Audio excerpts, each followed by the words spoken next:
Okay, tonight is Sticking It to the Man Sunday night, where you and I get to stick it to the man because we don't have to go to bed. Because we don't have to get up to the nightmare the next day of scrum meetings and a million questions and a million reports not bouncing. So tonight, we're going to cover inflation.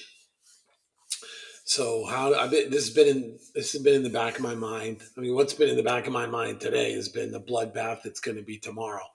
Today is the Sunday after Liberation Day, where I think I did a little video on this. And I think I'm down like 10% for my S&P 500 and Nasdaq stuff. So we'll see if tomorrow gets any worse. But it's just another lesson in why you should keep cash. So market funds, that kind of thing. So so I'm not losing any sleep over it. I have enough cash in my plan for quite a few.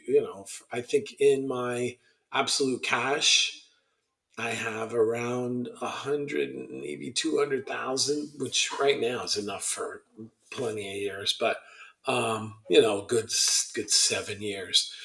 And that's not including what I have in my 401k. So it should be fine. Everything should be fine. But it's still it kills you. It kills you. It's a good lesson to learn, though. It's good to see it go down because I think we've been in a period where we think it's just nothing but up. But anyhow, so let's look at inflation today and the impact of inflation. This is one of the reasons why I'm not a big fan of spreadsheets. I'm not a big fan of the looking in the moment and saying, well, I have enough for this year, and just kind of taking on your retirement plan year by year. Just not a big believer in that. I need to know what's going on in the future. And, a big part of this channel is giving you guys what I'm doing. It's not hypothetical. It's not theoretical. It's my plan. I use Right Capital like crazy, so I'm going to use Right Capital again tonight. So what we're going to do is we're going to go to retirement. And I've already done this, but I'll walk you through it. We're going to go, we'll see what happens to my 81%. Who knows what's going to happen to that tomorrow? We'll go to cash flows. And this is one of my favorite pages, right? The summary page. You can drill down on any of these, but this is where you really start to see how inflation is going to impact your plan. So what I did was I drilled into expenses. Most of my stuff is in other expenses, the stuff that I can control, and all other expenses is. So what I did is I hit this button here and I dumped it into a spreadsheet. So we're going to look at that spreadsheet. And obviously you can see I already worked on it. But you can see this is covering this year all the way through till I'm 89 and my wife is 91, 2056. Now, the things you're going to see highlighted in blue are things where I don't have inflation. And the way you handle inflation, here, I'll go this other tab, is in your budget. So if you go to profile, blueprint, income, savings, and expenses, and you pull this stuff up, you can pick. So you can pick. You can't see this because the drop down boxes don't show when I'm recording the screen recording. I don't know. But the four options you have are no inflation, general inflation, health inflation, education inflation, and customized inflation. So I tend to use general inflation, no inflation. Those are basically the two I use. I mean, I'm sure when I put in healthcare on my profile, which I believe is goals, yeah, it probably defaults to using healthcare.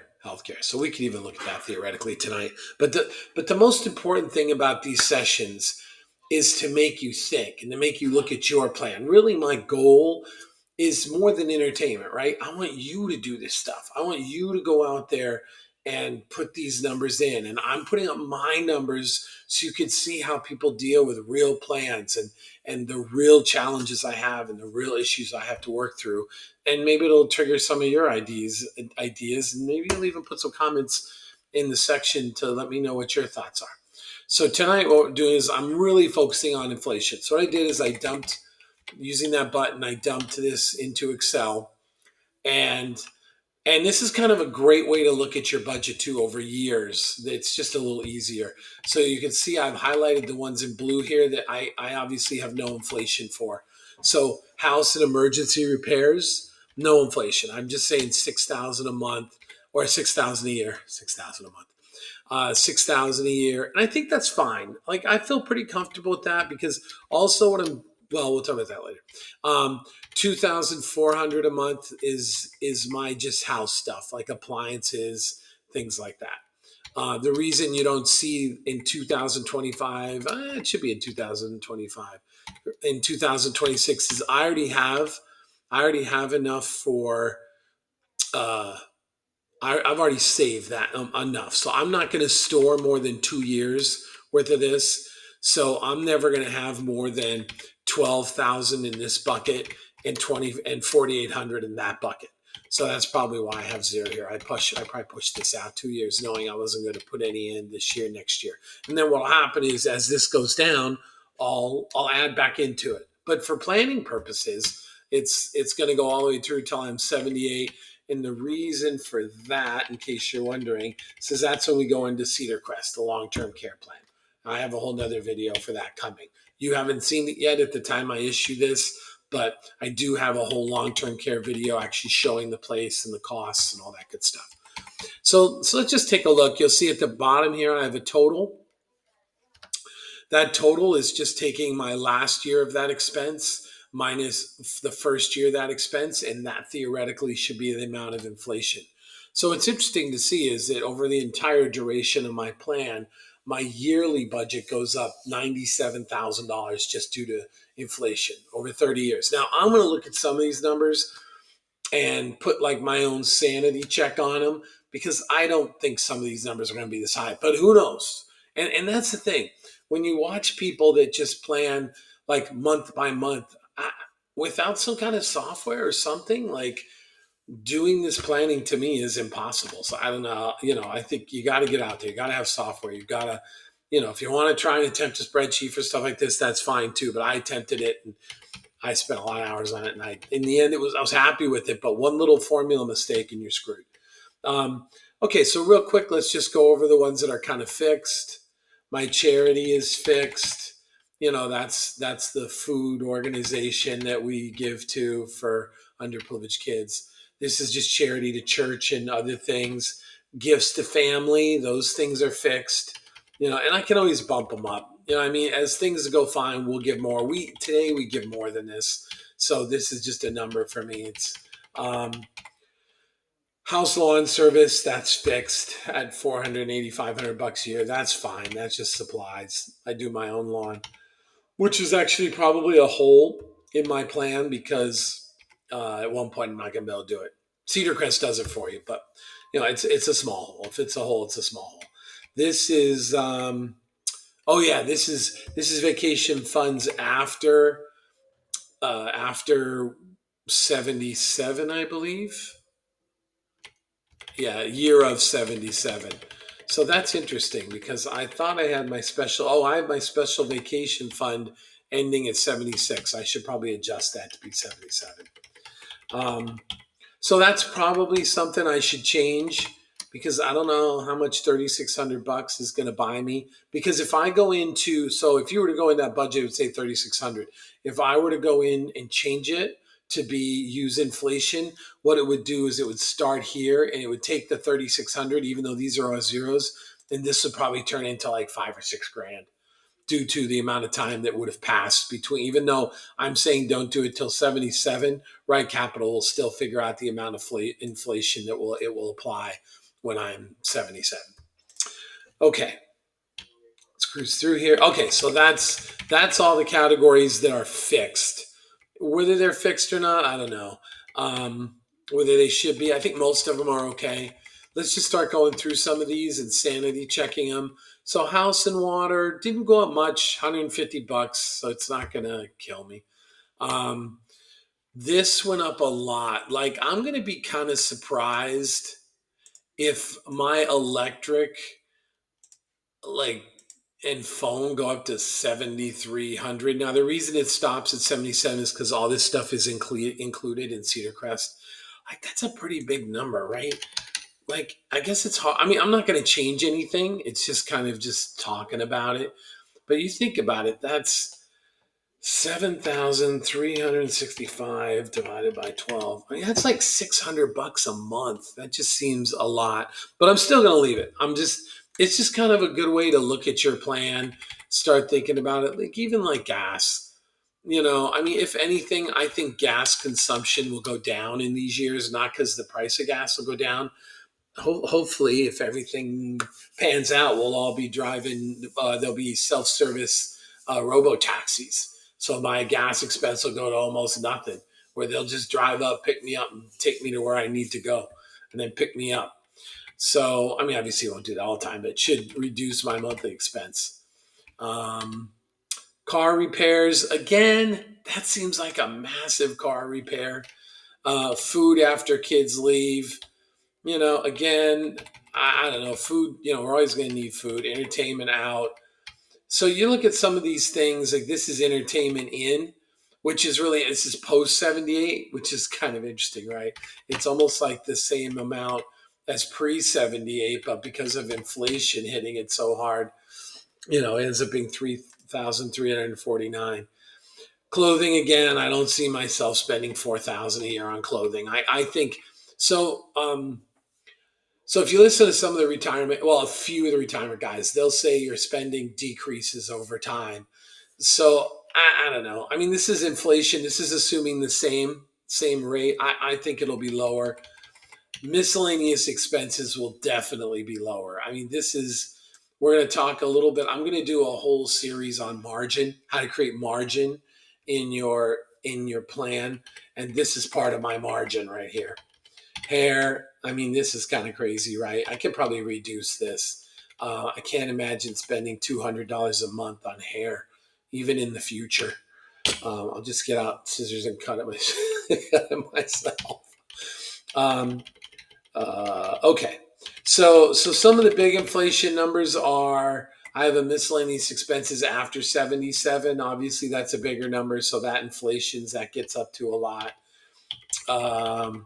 Special vacations, we talked about that. That's good. So at least I didn't mess that up. My vacation fund from 62 to 77 is inflation, which is good. Let's see here. Food is inflation, even though I'm probably not going to be spending this much, because if I'm at a long-term care at 77, 78, then my food expense will go down, but that's fine. So this is my expensive one, right? So my Cedar Crest plan right now is 400 a month, 450 a month times 12.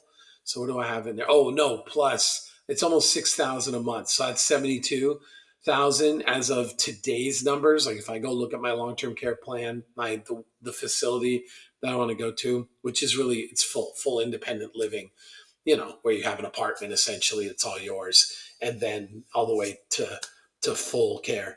So that's 40. So that's roughly 4,500 a month plus this. So like 6,000, which is 72,000. So that bumps up. You'll see when I start using it. If inflation hits in, that rent will be 100,000 a year. Now, one of the things that would be interesting is I have to make a deposit on that. It would be interesting to see if it's also taking my deposit and doing that. And this is just a total. This is the total all expenses. So, a few words, right, about inflation. So, in some ways, this is kind of a way to use inflation to your advantage. So, at this point, you have a budget. If you've been watching my videos, you have a budget and right capital.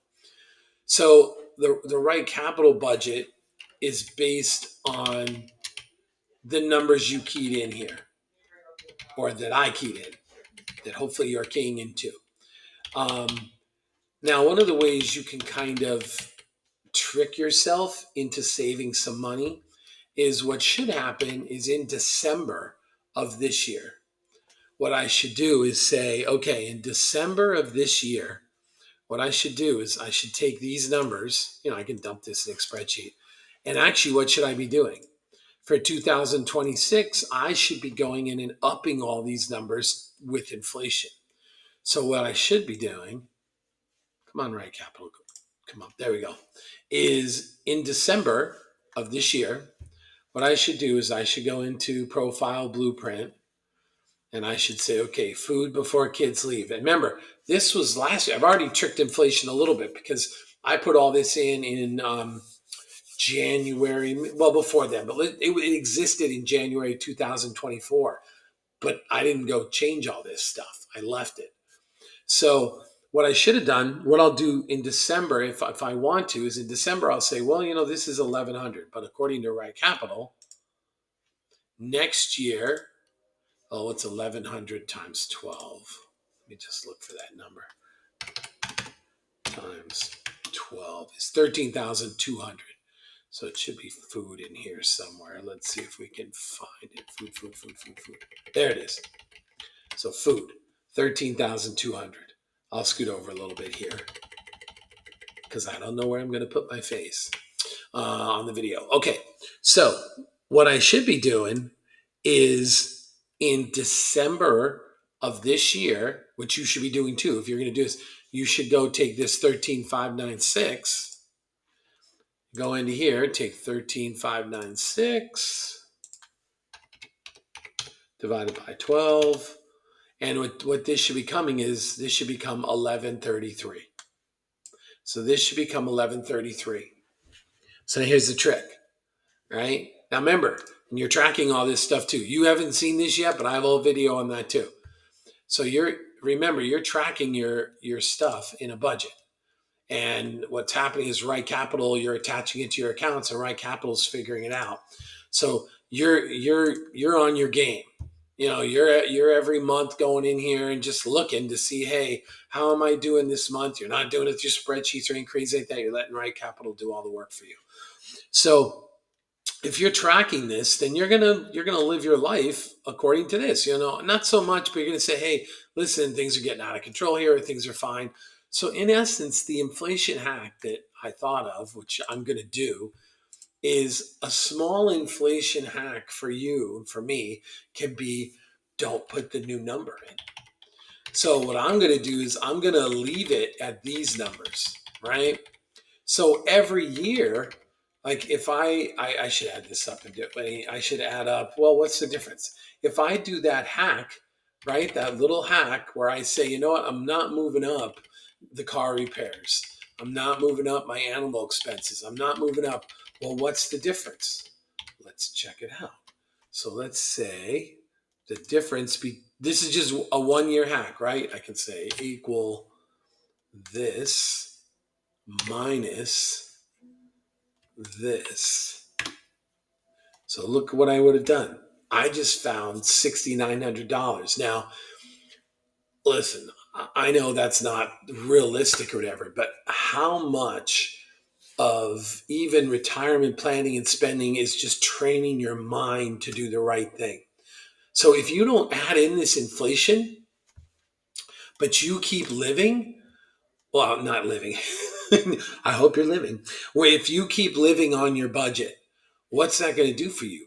That builds in like an automatic savings plan that every year increases. Now, that doesn't mean you're not going to start blowing categories.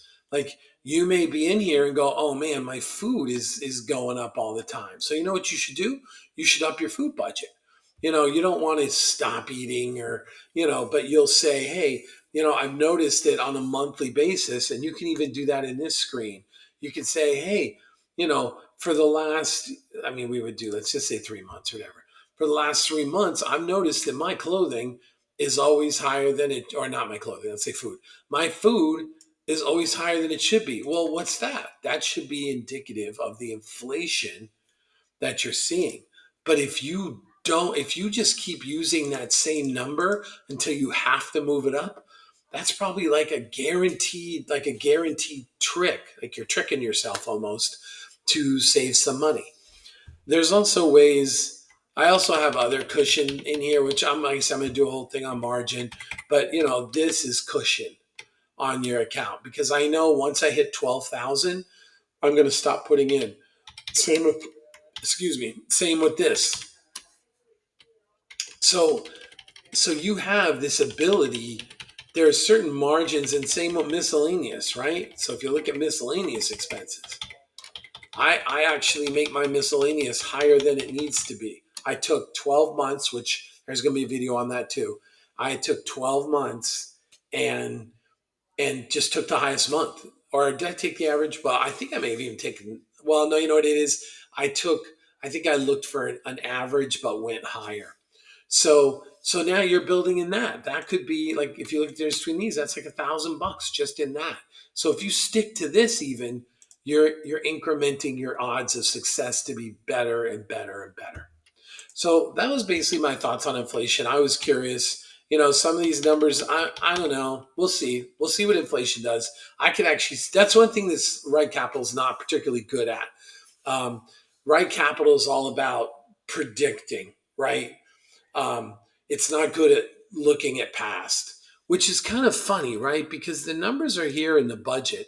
So there must be some ways I could export the transactions, I guess. I could say, hey, export a custom transaction and I could go back like a couple years, spit it out and see how I'm doing. But it's not great at, I don't know. It's like I said, it's not meant to look back. It's really meant for planning in the future. So those are my thoughts. On this put it to the man Sunday. Um, I just was thinking about inflation, and some of these things I don't think are particularly realistic. Let's hope not, right? Let's hope we're not looking at. Let's hope we're not spending $2,100 in hair every year. That would be relatively insane, um, especially since my investments. Well, no, this is all based on, it's just still an 81% success. So I guess that's it. So enjoy your Sunday. I encourage everyone, get out there, plan. I'm giving you all the tools that I use. There's nothing that I use that you can't use too. I'm running you through my problems. I'm running you through the way I think, what I do. You should be able to get the tools yourself to plan your retirement. Remember, I'm not a financial advisor. I'm just kind of crowdsourcing my retirement plan with you in hopes that it'll give you ideas and you'll be able to give me some ideas too. So you have yourself a great Sunday.